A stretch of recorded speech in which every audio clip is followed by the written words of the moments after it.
a lot, hustle every single day. I'll be making moves till I'm buried in my grave. Hey guys, welcome to another episode of Real Real Estate Talk. My name is Dave with eXp Realty. This is Jonathan with Capstone Home Solutions, aka J Investor, and we're here to talk some numbers with you. We're going to break down contracts. We're going to break down all the costs that you can expect. And yeah, J Investor is going to go ahead and break down the first transaction that he had. So, J Investor, take it away. All right, goal of this is to go real deep into the actual numbers itself. Yep.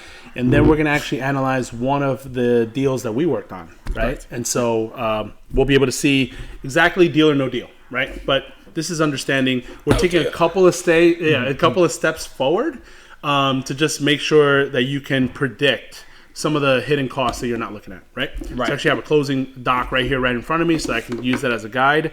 But more importantly, when looking at this, understand like what your good price is to go in on the houses, right? So we got to understand 100%. That. So we know the market real well and where we're going in. But Dave, I think we look at this map of the city we go in on, and I think there's like a couple streets here, a couple streets down here. We don't really go aggressive all in the city there. It's kind of like your area. Right. We break down the city and we break down, the parts that, we know, right? The parts where the rents, we could definitely get a nice rent for, closer to, stadiums, arenas, things like that, right? Right. So, there's a lot of research done, right? And it took us a while to actually break that down and create a little map of the areas and towns that we like, streets that we like. Right. But once we do have that down, the next toughest part is finding a property at the right price. Correct. Right. Correct. So I think that for our first property, we ended up finding, it was right around like the 400,000 range. Okay. And when we went in there, I think we talked about in the last video too, one of the apartments we actually weren't able to see. Correct. So it was kind of just going in blind. Could have been either really bad or it could have been not that bad of a situation. It was a little difficult, especially during COVID, because a lot of people didn't want to let us in. So, we saw the first, the unit on top of the third floor. Yeah. It was nice. It was all redone. Tenant was moved out, so it was vacant. So immediately we have one unit that we were able to optimize on that and get an awesome rent for. One quick little pro tip: when going in a situation where you can't see an apartment or you can't see something like that, ask the seller to give you a lease. Understand if you could talk to the person, see if they're willing to stay. Just ask the appropriate question. Are they paying and are they happy, right? Because if the apartment doesn't look very nice, well, might not be nice for you, may be okay for a tenant. But as long as they're paying and they're in there, they're pretty much going to stay there with you if that's their plan. Correct. And if it's not their plan, then identify like what the market rent could be, right? Yeah. So one thing you'll hear us say when we're going over the numbers, what is the current rent and what is the market rent? So that's why it's really important you have someone like Dave here to kind of tell you like what the market looks like, and then he stick to his 4 or 5 streets that he likes to focus on. Yeah. But believe it or not, we have a lot of work just in those little areas. Yeah, no, it's phenomenal. It's phenomenal. And being able to negotiate the right price. So that first property that we mentioned that we got for $400,000, we ended up knocking down about $17,000 because we used that to our advantage, that we couldn't get into some of these apartments. We knew they needed some work, but we didn't know what extent because they weren't allowing us in. But through the open house, we actually spoke with them. We let them know that there was a couple things that needed to be, done, and we told them that, we love to get these things fixed for them, because there's a lot of times there's just, in this case, it was a company that. All right. Okay. I remember that negotiation when you had it there. Yes. So they wanted $399. Right. We went $383. We had a little bit of a bidding war. Right. What's going on there? Right. And we just kept saying, we don't know what's going on there on that second floor. We held our ground on that one. Yeah, we don't know what's going on the second floor. We couldn't go in on the first floor. Right. We could only go into a third floor that we knew was vacant. Correct. The house was full of people. Mm-hmm. We were wearing face masks at the time. Oh, yeah. You remember that? That was right after, Yeah. And so we kept 6 feet. Yep. 6 feet apart. Yeah, it was one person at a time to do that open house. I think we waited close to 30, 40 minutes to get in there. Yeah. The other real estate guy was kind of shady a little bit. He's like, I got an offer coming in right now while we're standing there. But hey, we got it done. And actually, the terms of the contract are super important too. So when you are negotiating, right, in our, to our benefit, we were one of the only contracts that actually put 20% down to avoid the PMI, to avoid, things like that. So A lot of people are doing FHA, but Sure. with FHA, those contracts take a little longer. You have an extra Yep. inspection that you have to do. Yep. And most of the times the deals don't go through, depending on the person, qualifying for their mortgage. Sure. So if you do have a conventional loan, if you can put 20% down, it definitely helps to your advantage and to your negotiating power too. Yep. And that's buying power, right? It helps you negotiate really well. But we navigated through that one pretty awesome, actually. Yeah. I think more than anything, what stood out for me on that third floor was it was a 4-bedroom, 1-bath. Correct. And we know, like in the market we're in right now, that's the sweet spot. Yes. And we figured if the second floor has the same at the highest quality, then we could kind of double up on that. And I think in the area we're going at, 4-bedroom, 1-bath is $2,000 a month. Yeah. Right? I mean, every Easily. day. Right? Easily. Yeah. And then the first floor we knew was 2 or 3 bed. I think it was 3 bedrooms. No, they were. Yeah. Actually, I think it's yes. The third floor was now 4 we know bedrooms. it's 3. The we own second it. floor is 3. Yes, and then the first floor is 3 as well too. Yeah. Yeah, and that's good too. I mean, there's nothing wrong with that. 100%. Yeah, Except, and it had a nice basement too, which is great. Yes. And we can discuss that in another video about potentials of like renting storage space in the basement, or doing different things to maximize the income that you're making from a property. There's a lot you could do with the basement. You could do storages. You could do coin-operated washer and dryers. Right, it's a couple things there. So we'll definitely go a little deeper on that. A different strategy, different for different markets. But 100%. awesome. 100%. So okay, awesome. So now to the nitty gritty. We're gonna get down to the numbers. Yep. So for our first property, we Right. bought that for $383,000, Sure. with 20% down, which is roughly about $76,000, and we had a closing for 30 to 45 days. Yeah. Right. So and again, with the closing, it really depends on how fast you can get the inspections done, the appraisals, and we'll break that down little by little so that way you guys can know and understand those costs and what they're for. Yeah. And also the bank. Every bank requests different information, and we'll kind of just go through our experience with our bank. But understanding what the bank needs before going into a contract and try to close for a house is definitely important, because you could save yourself a lot of time. Yeah, absolutely. And the difference between a 30-day close and a 45-day close, I mean, Dave knows. Once we're accepted, once we're out of attorney review, I mean, we're going for it. Like, I'm already scheduling the appraisal. I mean, you already I have the high confidence that we'll be approved for the loan, that we have everything in place, the numbers will work. We have a great mortgager. We'll probably get him on one of these to talk to us and stuff like that about some of the stuff he has going on. Absolutely. So stay tuned for that. But then once you have that, right, then you can understand and you can dictate what the next 30 days will look like. I like to fill all of those in the next 15 days. I want everything. What does the bank want? Termite? Okay, let's go get the termite guy to go in there. Because he's going to tell you, I need 2 weeks, 3 weeks. Right. And Or if you do- right before close, they'll be like, "Oh, by the way, we need this inspection." Yes. And it's just like, ugh. Or the inspection it's always found good to know. these things that you have to Right, handle, right. So, yeah, let's get those things out of the way. 100%. And Let's especially with understand. COVID too, because everyone's backed up and pushed back. So those are creating a lot of delays. So some towns can't get out to you for like 2 weeks, you know, so and that's a game changer. All right, guys. So now we have the accepted contract.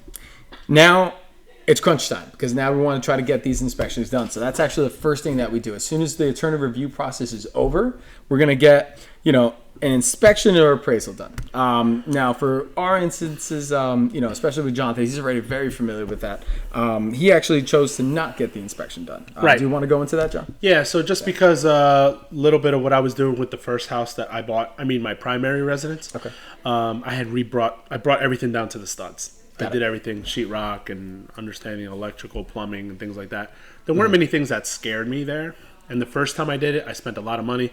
But then the second time I did it, I spent less money. And then this time, every time I started doing something, I learned all the different steps that were there. Right. So when I'm looking at a structure, there's only a couple of things that I'm really looking at. Okay. And I feel, personally for myself, I feel more comfortable inspecting it myself on the day that we're looking at it, rather than getting a home inspection, which I feel like can run you another $100 to $1,000 Right.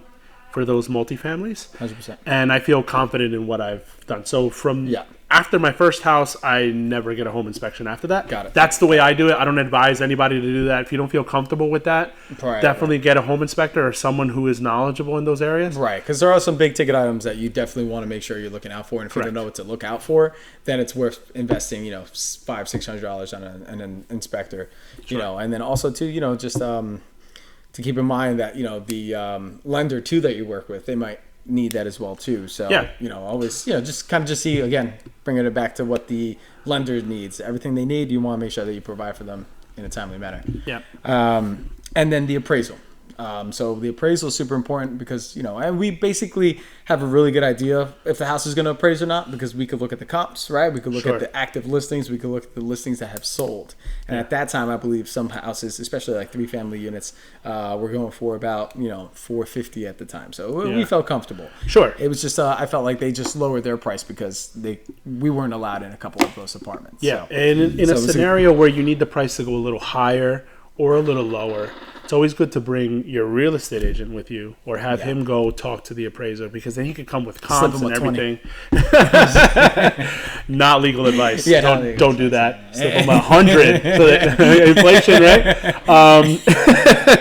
No, but obviously have him there ready with the comps, talk to him a little bit about the story, why we feel like we're landing on this number. Right. So that kind of gives him an idea of what you're seeing, and then he'll see eye to eye with you. It helps a lot. It helps a lot to build rapport, and plus being that we're buying in that area, I mean, we end up seeing them a lot. So I've dealt with him a few times already. Absolutely. Yeah. And really nice guy. But awesome. Okay, so now with bank requirements. So in New Jersey, at least, for every 3 unit, we have the DCA inspection that needs to be done. Yep. Any building that's 2 units or more, 3 units or more, needs to have this inspection done. Right. Not every bank will require it. The bank we deal with does. Okay. We actually like that because then it keeps it to some sort of a compliance. But keep in mind there's going to be some cost for that, making sure that that's up and running. Always want to make sure that we suggest you to be compliant and legal to whatever state you're working with. So look into that definitely. Right. And a lot of these different steps that Dave is mentioning here, this is like the real information that actually goes at closing, all the little costs that happen there. Keep in mind, sometimes some of these costs may be at closing. Some of them are a little bit before closing. Yep. Like, when you're paying for a termite inspection or something, you got to pay that to the guy directly. Correct. You don't do that at closing, but it's taken into account as a closing cost, right? Correct. In order for you to own the property. Different things like that, right? But things like mortgage points, if you have, sometimes the bank has like different commitment fees and things like that. Those things can add up. You also have title insurance and title. Correct. Yeah, it's super very important that you have a top-notch title company. We will also try to have Lennon on. He's an awesome amazing guy. He can give us tons of information. Yeah, I say Dave is my right hand. I think Lennon's my left hand, or something, because I can't do it without these guys. So having a great title company is really important, especially when trying to get things closed like before the end of the month. Your timing, you want them to prioritize they facilitate your deal. A lot of the deal. Absolutely. There's a lot of deals going on their table. They go with the highest confidence and they work on those. I'll have him talk a little bit about his process one day. We'll get him on one of these episodes. Yep. And then and we do use title companies to close. I know Jay Investor, he doesn't really use attorneys, right? Right. I don't. It's an extra cost. It's up to you, right? An extra cost. I mean, there's so many things that I just assume. Like I know that there's a certain quality that we're looking to buy into and stuff like that, and I don't use a lawyer. Right. Hopefully, all good. Working with Lennon and stuff like that, it makes it easy not to have to do that. So, Hometown Title, if you know them, they're great. So that's a little shout out there to them. When you get these things together and understanding the actual numbers, these numbers will fluctuate a little bit. But keep in mind, for closing, everything we just said right now, I would throw in like a $15,000 to $20,000 bucket. Yeah. And that would include some of the stuff we talked about, but also like 2 to 3 month reserve for taxes. Correct. If you have homeowners in there, homeowners usually have to pay a whole year up front. When you're getting into some of these, I do LLC deals, right? So they're based on like, debt service coverage. We'll talk about what debt service coverage means. Okay. So we don't, bombard with too much info. Here we're trying to stick to just the numbers. But all those things together, the final part is how many points, right? For the mortgage, because that can take you from 15 to 20 very fast. The point is a percentage of the transaction. Yeah. Right. 1 point, 1%, 2 points, 2%. So when you add those things up, I usually bucket it into 15,000. If it's a higher priced house, it would be 20,000. I usually estimate. I know it's going to be somewhere around there. I actually have a closing paper right in front of me. It came out exact, like 16,500 or something. Correct. That's pretty much what it is. Yeah. A lot of those are reserves. Not a lot of them are cost. Right. People see them as cost because they're on paper and they add to the price. But those could be reserves for like the next 3 months or 4 months or something like that. So keep that in mind. Okay. Once you have that portion in there, then it's a matter of digging into, does it make sense on a month-to-month basis? To me, cash flow and cost acquisition are two different things. During the property, like with closing costs and things like that, those are very different than cash flow, right? So cash flow, we want to understand, which is what we're all focused on, is does it make sense or not? Absolutely. Yeah. Right? Yeah. So if we have a property that is 383, and then we have closing costs around 15,000 or so, it's assumed we're actually paying 399 for the house, right? Right. Okay. Yeah. That's for like tax purposes. That's for like capital expenses purposes and things like that. Now I put that number to the side, and what I basically say is, what does the mortgage part of this cost me? Right. So if you grab the 383, you know the closing costs you're going to pay at the table, right? Right. If we grab the 383, right, and you take out the 20% from there, right? So you have an average of, it's 383 minus, we talked about 76, yeah. 76,000, right? So if you got a paper, pen, you want to follow me, that's cool. But you have 307 as a loan, right? So 307, if you don't have it on your cell phone, get the loan amortization calculator. I think it's called Loan Calculator. It's free. If you have an iPhone or if you have Android, I'm sure they all have free versions. What you want to put in there is you want to put 307 as the loan amount. You want to put the interest rate. So that's tricky because as we're filming this, interest rates are 6 or 7% almost, right? Yeah, in the 6s. When I bought this one, I bought it at 4%. So that's a big difference in numbers. Correct. So understanding compound interest, we'll talk about that as well. That can also be very helpful. But you put in the loan calculator 307, and then at the time I put 4%. Right? And it's amortizes how it's spread out, how you're paying it back. Correct. Right? So 4% interest rate, and then you're paying it over 30 years. Okay? At the time, that loan amount, I don't have a calculator. Hold on one second. Let me pull it up.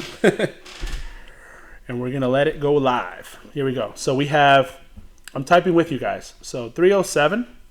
Yep. And it was 4.25% to be exact. So at the time, every month I have to pay $1,500 in mortgage. Okay? Then the other costs that are on a monthly basis are your taxes. The taxes for this one was actually $7,000, right? So you grab your regular calculator, you grab 7,000, you divide it by 12. We have, let me use round numbers. It's 583, but I'm going to put 580, right? So you have 2080, right?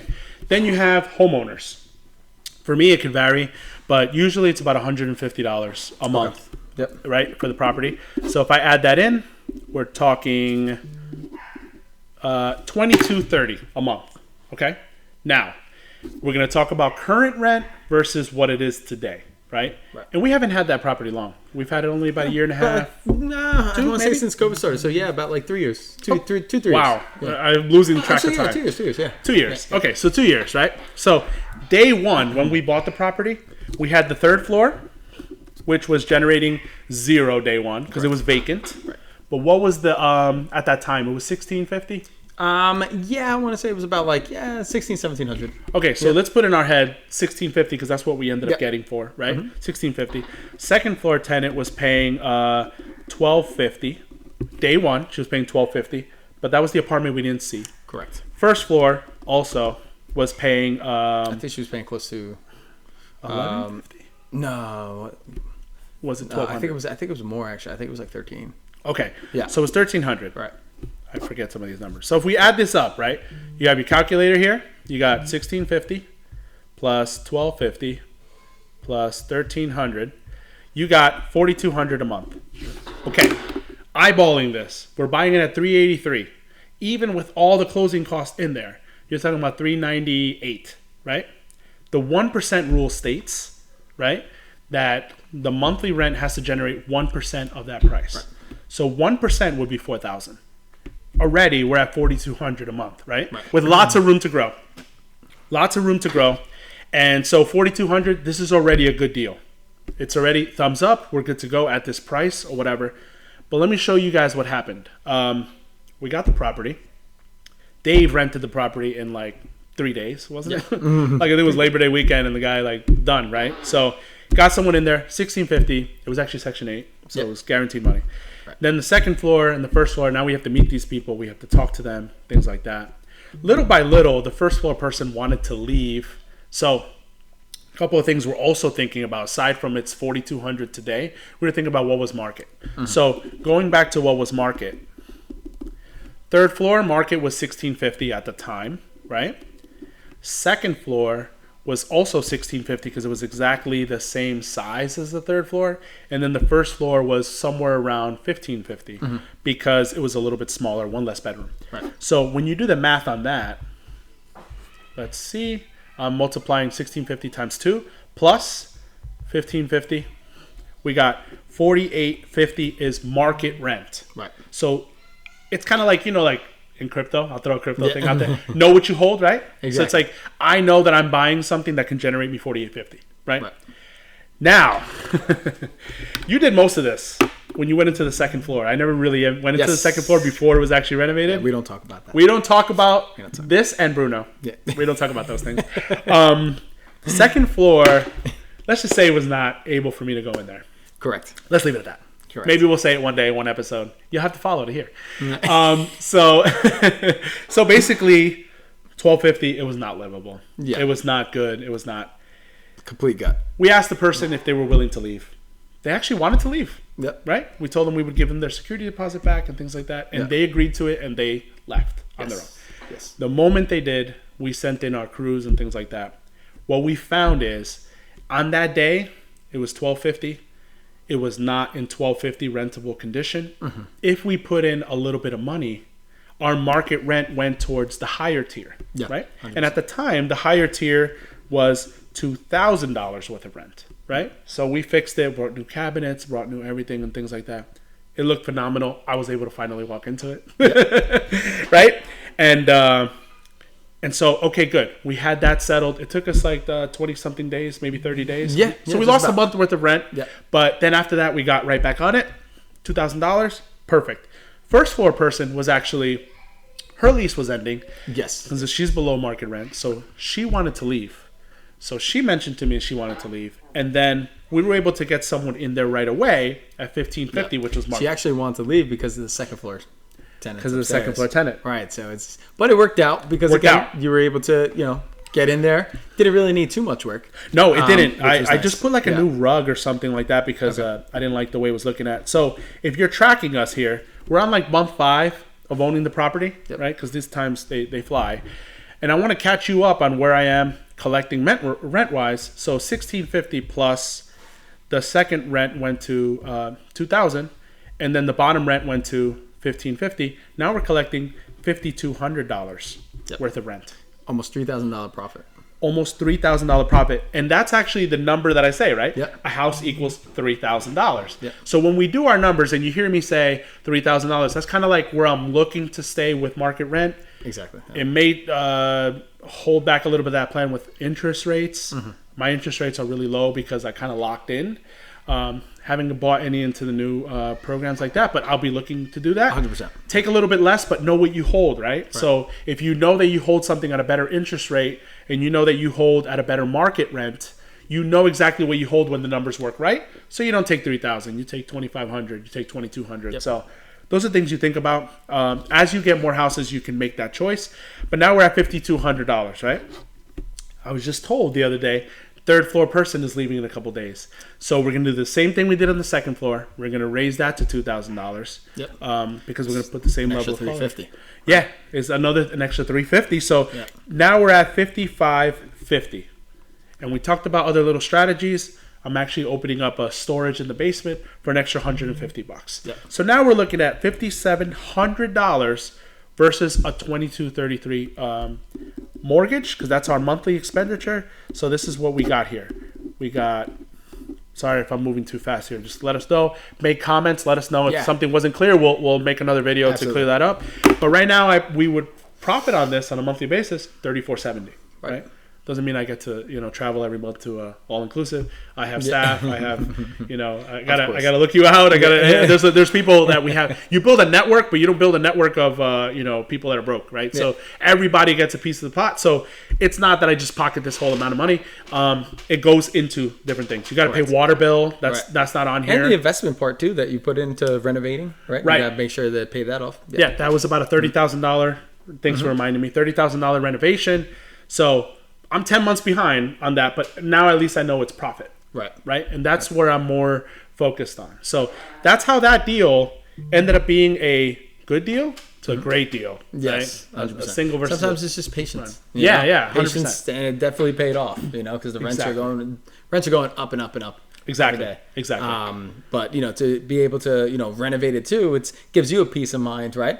Yeah. And then we can also make another episode about the leases and what we put into leases, so that way, we try to keep those apartments as nice as possible. So that way, if a tenant does move out in the future, we can just have a quick turnaround and rent it out. Not miss a beat. Yeah. But that was awesome. Yeah, those are the numbers. And like Jay Investor mentioned, if you have any things or anything that you want us to touch up on more, or have any questions, feel free to leave any comments. Yeah. And don't forget to like, subscribe. And tune into the next episode. Yep. All right. Take care. Hustle hard, hustle every single day. I'll be making moves till I'm buried in my grave. So I think for the first property we ended up getting for $400,000. You can't give a straight face. It's like dogs barking, kids going crazy. No, we're good. We got a party upstairs. All right. This is the real estate talk right here, man. This is dads trying to do something, dogs trying to do something, kids trying to do something. Real deep. This is real. This is real talk. So for this property, we put down $383,000. Well, we didn't put down. We bought it for $383,000. I'd be done investing. Let me redo that one. Huge cash out refi at this point. All right. After we have an accepted offer. Come on, man. I was holding that in. I'm sorry. All right. I'm sorry. All right. Okay. Unique New York. Remember? Unique New York. Anchorman. Yeah. Ron Burgundy. All right. Yeah. Okay. That's what I was thinking. Bruce Almighty. Okay. What's so funny about that? I was gonna make a dirty joke. I stopped myself, but it was really funny. Not the channel for that, Dave. Yep. So Sorry. I have to change the rating if we do that. Right. But definitely having a strong team, right?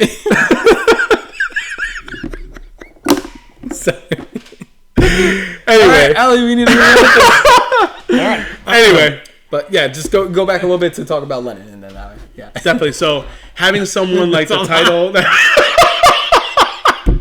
Okay. Having a strong. Wait,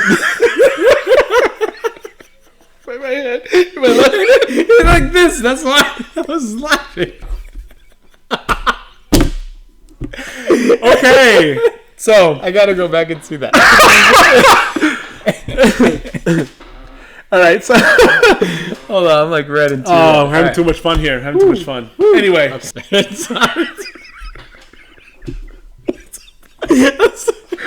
funny? I thought about it again. All right, I promise you, it's how